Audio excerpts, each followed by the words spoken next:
we get to the yard, we're ready to do big things. From the job site to the ballpark, we come together and gear up with pride, ready to perfect our craft and dare to be great. Strauss High Performance Workwear is proud to partner with Major League Baseball, celebrating the preparation and dedication it takes to safely get the job done.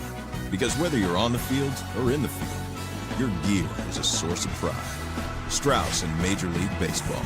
Gear up, go yard. Hello, everyone. Welcome to Feedstuffs 365. I'm Sarah Muirhead, and Greg Soulje is back with us today with a weather update. Welcome, Greg. Well, thank you kindly, Sarah. Good day to one and all on a day that has, in some areas, shifted gears finally into a little more typical autumn feel for some. Short-lived, mind you, and we'll talk about that, how long it lasts, a recovery on temperatures, and some pretty weird weather. Earl Finkel used to say, some folks or some viewers might remember him, but he used to say, abnormal weather gets you abnormal weather. We'll explain here coming up. And of course, we want to recognize our weather sponsor, Strauss. Strauss is a family-owned global company. It's a third generation, and it designs and manufactures technical workwear and footwear for farmers, builders, and craftsmen. It's a tool you can wear. So, Greg, I'm going to put the slides up here, and you can go ahead and explain what it is you just told us you were going to explain all about. Okay, and kind of a shockaroo to the system, but not long lasting, this reminder of the season. Onto the weather maps and charts here. And we've kind of tapped the brakes a little bit, the brake pedal on harvest operations. Our friend Dave Kessel out of northern Will County, Illinois, has numbers that generally are around 18% nationally on the corn harvest side of the ledger. The 5-year average is at about 17%. So we're kind of right where we need to be, probably a little bit laggard on the far western Corn Belt area side of the soybean complex, with some of those leaves that were a little bit slow to drop. They're getting caught up now, and I'm sure some of the 85 to 90 degree weather of late has certainly hastened that process. But it also rained as well. Haven't checked my rain gauge, but there were some gauges, and there continue to be down around Evansville, Indiana, that are pushing 2.5, 3 inches of rain.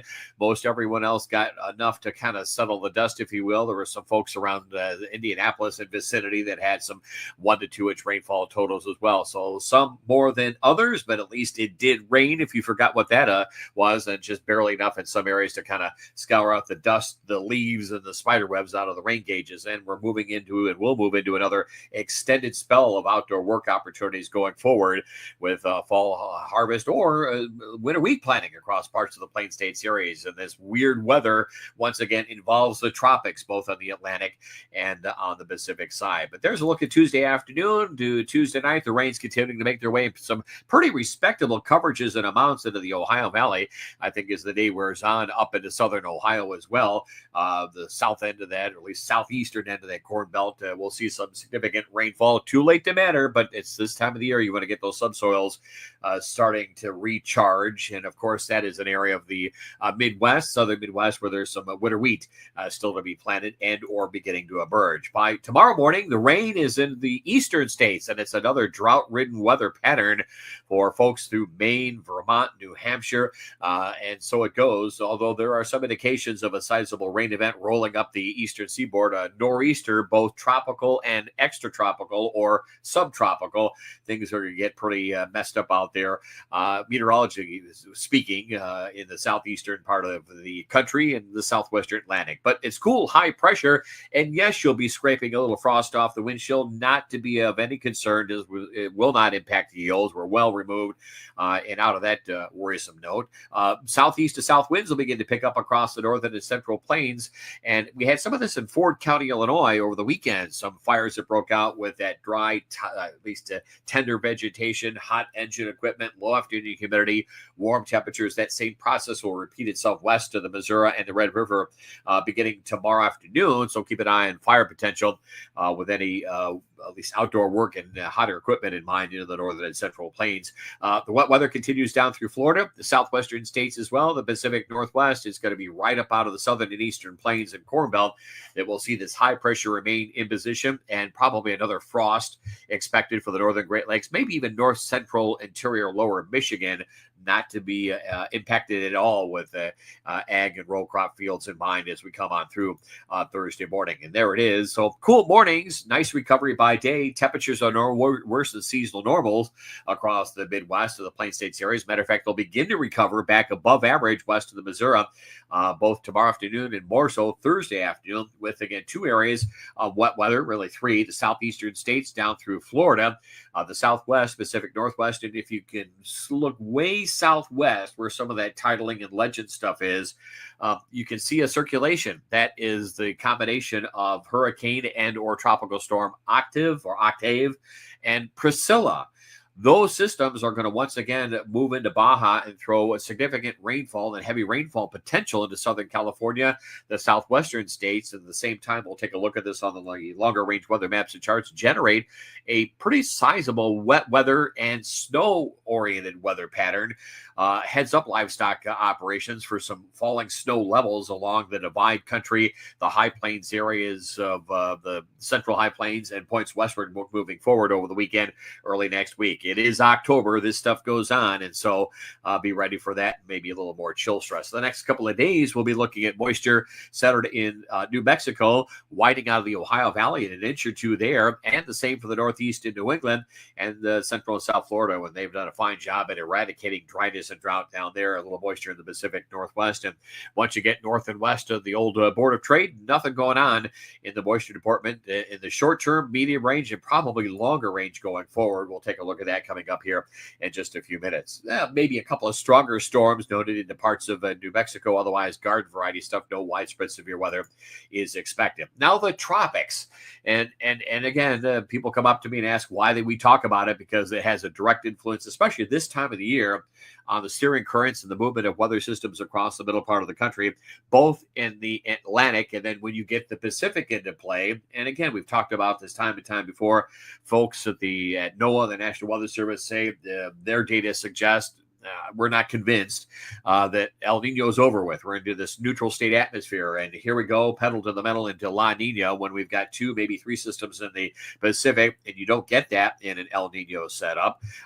And with a La Nina coming aboard as well, and an El Nino, you tend to wind down weather in the Atlantic, and the Atlantic is ramping up as well with 2 areas of suspect development. I don't think either one of these, if they get named, it'll be short-lived. They're going to become what we call subtropical or a hybrid of a typical, let's say, mid-latitude low and one that comes off the Pacific. Basically, it's going to be kind of squally wet weather, as we have seen over some of the eastern states the past few weeks, and probably areas of the Carolinas, Outer Banks issues, high sea, high surf, lots of rain, but no wind per se, but sometimes those elements are enough. So you got 2, 1 into the Bay of Campeche. That's in the southwestern part of the Caribbean, southwestern Gulf of Mexico, and a system wave, pretty good looking wave coming across the central Atlantic. There are the 2 movements expected the next 5 to 7 days. Probably that yellow X area will fade away. The one in the shading of red will become some sense of either first a named and then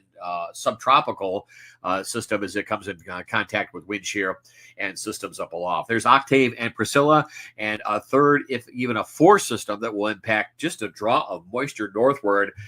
So the monsoon season continues on. Wet weather back into Southern California. We're going to tap into that Gulf, that Pacific moisture, move it all the way into the Divide Country, all the way to Montana, back to the Pacific Northwest, and points out of these. Remember, on the TV show, we've been talking about a wetter trend in the Pacific Northwest, and there will be some drought relief moving forward. There is the movement on Priscilla, Octave, and a potentially named system out of Central America along the Pacific coast, moving northwestward with time. Temperatures, the story. So we've got one more warm day underway. Readings are falling through this afternoon over the Midwest, and we're looking at daytime readings stuck in the 50s and 60s. That's the way it ought to be for the time of year across the Plain States and parts of the Corn Belt, 50s into the High Plains areas in particular. But fast forward into Thursday, look at the warm-up recovering. This is just a short snippet of a cooler air. The warm-up gets underway, pushing temperatures back up into the 70s and near 80 degrees across the plains. Still some cool weather holding on to the eastern Corn Belt locales, and we shift that warm weather in a pretty broad-scale sense come early next week on Monday, Columbus Day, with temperatures pushing pushing the 80-degree mark into Illinois and parts of the central Corn Belt. We had 90 possible. We did get some 90s in spots of the past 2 or 3 weeks. Getting a 90, that's kind of record-setting territory.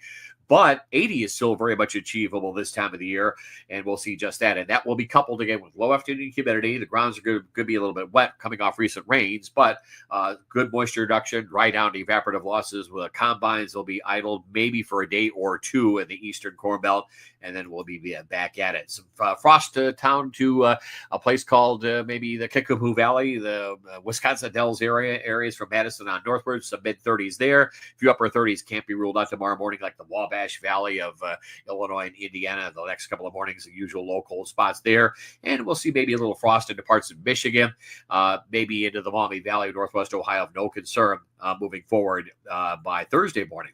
So the upper air charts are pretty self-explanatory. You can see between Friday and Sunday, a large-scale upper air trough moving through the western states with a low attached to it from time to time, dropping all the way into the northern and central Sierra. The more compact those lows, or the more inward you look and gaze into those lines, the colder air the atmosphere is, the colder it is. And so the lowering snow levels would be the story out there. But significant moisture recharge moving forward for the Divide Country, either side of it, and points on westward. And you can see a system as well, kind of convoluted. Now, you can see the trough, if you will, in Florida. And then by the time we get into, let's say, Monday, Tuesday next week, there's a little system closed off. That's going to be a combination of a tropical system, an extratropical system, a lot of wind, a lot of rain, high seas and surf, some beach erosion.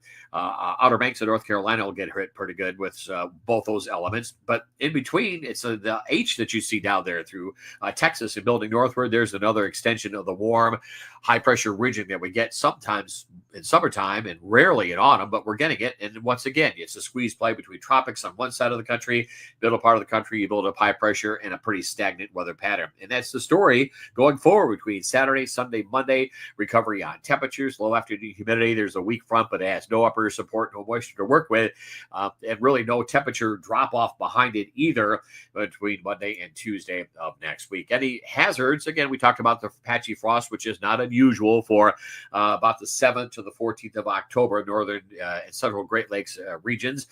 Wind and squalls for the eastern states. A wet weather pattern for the southwest will likely get included parts of the San Joaquin and Imperial Valley. And lowering snow levels for you folks out there through Montana, eastern Washington state, and the Great Basin area heads up accordingly. The next 7 days, there is the moisture plume, Pacific Northwest, down through the southwestern part of the country, moving out of the Ohio Valley and lurking offshore of the Carolinas and down through central and south Florida. Drought monitor, there will be modest to no improvement at all. That's just the way it's going to go here until we get into November and December across the Corn Belt, the plains, and that's good news with harvest in mind. And we think it'll be more or less mild, warm, if you will, relative to November and December standards, and hence liquid precip. So we should be able to get recharge going before we get frost and freeze and lowering frost levels into the ground and accumulating snow on top of that. And for now, some moisture improvement across the western states. Sometimes when all this comes in down all at once, flash flooding becomes the issue across parts of the Southwest at the rate of rainfall that may be coming down. There is the drought monitor from late last week, and the worst of it through northeast Indiana, northwest Ohio. So just a nominal improvement to that coming off the rains moving through currently. Next 6 to 10 days has a ridge in the eastern and southern Corn Belt over the southeastern states, trough, if you will, over the west and Pacific Northwest, and very little change expected. And so that continues on a fairly mild note. With time, we'll begin probably not until we get towards Halloween, last week of the month of April. I wish it were April, October, before we get any significant moisture going, and what may be the last at the back end of maybe some harvest delays. And I don't even think that's going to be a big deal either. There is the warm weather relative to early to mid-October across Texas into the Great Lakes area, some cooling into the western states, and a pretty significant wet weather pattern, probably a little overdone as it applies to the western Corn Belt areas, but west of the Missouri, yeah, that certainly makes sense. And there'll be significant recharge and flooding issues all at once back in the southwestern reaches of the country, and maybe some hybrid tropical weather into the mid-Atlantic states. We'll have our update, by the way. Our next live stream comes up a week from tomorrow, Wednesday, with a little update and there's probably not going to be much to update about on the fall outlook, and it's pretty much stayed the course on the winter outlook. But we'll get you all the details on that, Sarah, going forward as we move along the next few weeks and months here across the plains, the Corn Belt, and beyond. Very good. Sounds like we've got a fairly good harvest season ahead of us here, from a weather perspective, anyway. Yeah. And probably as we get into the back end, maybe a little more normal rainfall beginning to break out for mid to late October, early November. And I think, again, it's going to be primarily liquid form. And if we get that even keeled, get everything to the bins or the elevators or where it needs to be, and then bring the moisture on in before it begins to firm up and freeze up. And that may be down the line after Thanksgiving, I think, all the while better. So things continue to look pretty favorable for us here across the plains, the Corn Belt, livestock country, and beyond. Great news, Greg. So we will touch base with you again on Friday here and get another update. And we want to, of course, thank our audience for tuning in today as well. Thank you all.